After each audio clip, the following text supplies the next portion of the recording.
ሊመጣብኝ አይችልም እንዴ ሰው ልጅ እኮ ማለት በጣም ብዙ ነገሮችን ሊያሳልፍ ይችላል። እኔ ደግሞ በዚህ እድሜ ብዙ ነገሮችን አሳልፌያለሁ። ስለዚህ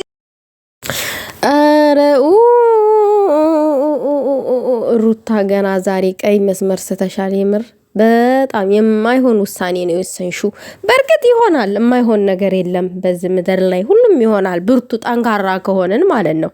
ይሄንን ሁሉ ነገር የምንወስነው ግን ያው የራሳችንን ህይወታችንን የተሻለ ህይወትን መኖር አለብን ብለን ስናስብ ነው። እና ሩታ እንግዲህ ውሳኔዋን እንደሰማችሁት ነው። እኔ አገር ጥዬ ልሄድ ነው፣ ፕሮሰሱንም ጨርሻለሁኝ እያለችን ነው። ሰላም ጤና ይስጥልኝ ውድና የተከበራችሁ የቻናሌ ተከታታይ ሰላማችሁ ይብዛልኝ በያላችሁበት ቦታ። የዛሬው ትንሽ ያስደነግጣችኋል ነገሩ። እኔ አስደንግጦኛልም በመልካም ነገር የማይቻለሁኝ ግን ብቻ የሆነ ያወዛግባል። ለማንኛውም ላይክ ሼር አድርጉ። የእናንተን ሀሳብ ደግሞ በኮሜንት አስቀምጡልኝ። የኔ ሀሳብ አሁን በሩታ ቦታ ሆኜ ነገሩን ሳገናዝበውና ስወስደውና ስረዳው ልክ ናት። አንዳንድ ጊዜ ሰዎች እንድትኖሩ እንኳን በደስታ እድል የማይሰጧችሁ አጋጣሚ አለ። አሁን ሩታ ጠንካራ ልሁን ስትል መተው የሆነ ይሰብሯታል። አሁን ጠንካራ ነኝ ብርቱ ነኝ ምናምን ብላ ስትነሳ እንደገና ደግሞ መተው ይሰብሯታል። እነሱም በዛ በባሏ አጠገብ ያሉ ሰዎች እሱም ራሱም ማለት ነው። እና ይሄንን ውሳኔ ብትወስን ምንም የሚገርም ነገር አይደለም። ሰላም እኮ ፍለጋም ሊሆን ይችላል አይደለ እንዴ? ሰው መስራት እየቻለ ጠንካራ ሆኖ ምናምን ነገር መኖር እየቻለ በአገሩ ላይ ደግሞ ጥንካሬያችሁን የማይወዱ ሰዎች ካሉ በቃ ሌላ የተሻለ ነገር ትፈልጋላችሁ፣ ሰላማችሁን ትፈልጉታላችሁ ከምንም በላይ ማለት ነው። እና ዛሬም ይሄንን ያደረገችው ሩታ ለዛ ነው እንግዲህ እንደኔ ለልጇ ልጅ ስላለ ነው። ከዚህም በፊት እኮ እንደዚህ ልትሄድ ወስና ነበረ። ነገሮቹ ከአብርሽ ጋር በተጋጨችበት ሰዓት የዛሬ አመት ገደማ ነው መሰለኝ። እና እንደዚህ ልትሄድ ተነስታ ቀርታ ነው እንደዚህ የውጭ ፕሮሰስ ምናምን ነገር ተብሎ ማለት ነው። ዛሬ ደግሞ እዚህ ጋር ልጅ መጣ። ያን ጊዜ እንኳን ልጅ የለም፣ ዛሬ ልጅ መጥቷል። ገና 3 ወር ያልሞላው ልጅ ይዛ መሄድ ነው የምትፈልገው። አስቡት፣ እዚህ ጋር የውጭ ፕሮሰስ ተጀምሮ ማለቴ ከጨረሰች ጨርሻለሁ በ5 ቀን ውስጥ ምናምን ነው ያለችው። ከጨረስሽ ሩታ ይሄንን አንቺ ልጅነትም ስላለብሽ ምንም አይፈጠርም በማለት ነው። አንቺ ነገሮቹን በደንብ አልተረዳሻቸውም። ልጅሽ ነው አይደለም ህፃን ልጅ። እኛ እንኳን ትልልቅ ሰዎች የሆነ አየር ሲቀየር ያመናል። አሁን እኔ ይቅርታ አድርጉልኝና ሰው ሀገር ላይ አየር ሲቀየር ይሄ እንትኑ ቅዝቃዜ ሲመጣ በየአመቱ ነው የምታመመው ማለት ነው። እና እኛ እንኳን እንደዚህ ነን፣ እኛ ትልልቆቹ ማለት ነው። እንኳን ይሄ 3 ወር ያልሞላው ህፃን ልጅ ምኑንም ከበር ወጥቶ የማያቅ ልጅ እና ሩታ ይሄ ልጅሽ ማለት ላንቺ ብዙ ነገር ያየሽበት ነው። የመጀመሪያሽ ብዙ የተረገጥሽበት የተሰደብሽበት ብዙ የተባልሽበት ነው። እና ለልጅሽ ስትይ አጓጉል ውሳኔዎችን አሁን ላይ ባትወስኒ ጥሩ ነው።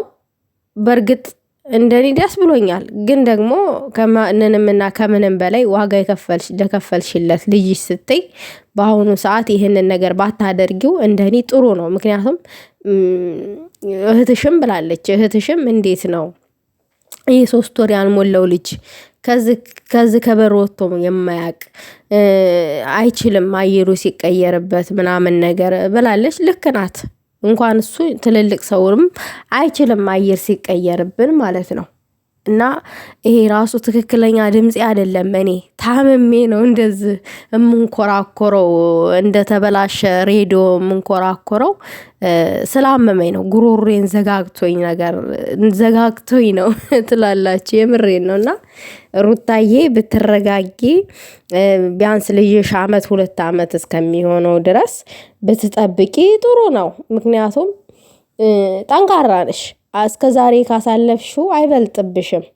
ምናልባት እዚህ ጋር ደግሞ አላቅም የሆነ አካልም አስፈራርቷል ሊሆን ይችላል። ልጅሽን እነጥቅሻለሁ ብለዋትም ሊሆን ይችላል። ምን ይታወቃል? ውስጡ የሚሰራው ስራ ግን ደግሞ እዚህ ጋር ከእጅሽ ላይ ፈልቅቀው አይወስዱትም። ህግ የሚባል ነገር አለ እና ታገሺ። ልጅሽ ትንሽ ይደግ። ከዛ በኋላ መወሰን ያለብሽን ነገር ትወስኛለሽ።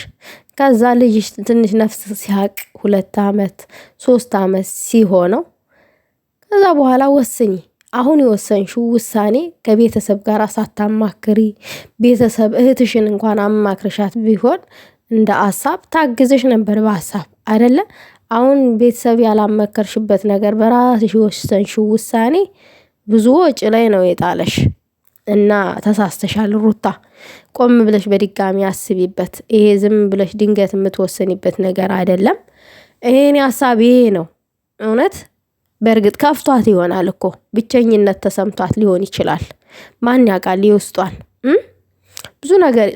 ብዙ ነገር ተወስናላችሁ ብቸኝነት ሲሰማችሁ ሲከፋችሁ፣ በቃ ሌላ የለፋችሁለት ህይወት ሳይሆን ሲቀር ባጓጉል ነገሮች ሜዳ ላይ ሲቀር በቃ ትናደዳላችሁ። በተለይ ደግሞ ሩታ በጣም ጠንካራ ሰው ናት። አታሳይም ውስጧን ስብራት ለሰው አታሳይም። በጣም በዛ አድንቄያታለሁኝ ከሚባለው በላይ። እግዚአብሔር መሆን ያለበት ያ ነው። ምክንያቱም ሰው ስብራታችንን ብናሳየው ብናለቅስ በቃ ሌለ የበለጠ ነው የሚሰብረን። የመሬን ነው ያዘኑ እየመሰላቸው ከንፈራቸውን እየመጠጡ ነገር ግን ከኋላም ሌላ ክብሪት ነው የሚጭሩልን። ሌላ እንዳንነሳ በስብራታችን ላይ ስብራት ይጨምሩልናል እንጂ የሚፈጥሩልን ነገር የለም። ሩታ ያደረገችው ነገር በጣም ጥሩ ነው። እንደዚህ ነው መሆንም ያለበት። አንዳንድ ጊዜ መጎዳታችንን እኛ ራሳችን ምቅ አድርገን ስንይዘው ጥሩ ነው። አንዳንድ ጊዜ ደግሞ ስናወራ የውስጣችንንም የቀለለን ይመስለናል። ግን ደግሞ በአሁኑ ሰዓት ሰው በሰው በተጨካከነበት ሰዓት ማለት የገዛ ጓደኞቹ ናቸው እንግዲህ ብዙ ነገሮች ሲያቀሳስሩ ኖረው አላቅም። ምናልባት እግዚአብሔር የተሻለ ነገር ሊሰጥሽ ይሆናል ሩታዬ። አሁን ተስፋ አትቁረጪ። ስለከፋሽ ነው እንደዛ አይነት ውሳኔ ውስጥ የገባሽው። አይን ወረዳሻለሁ። ማንኛችንም የምንወስነው ውሳኔ ነው ስንከፋ ማለት ነው እና ተረጋጊ እናት፣ ለልጅሽ ስትይ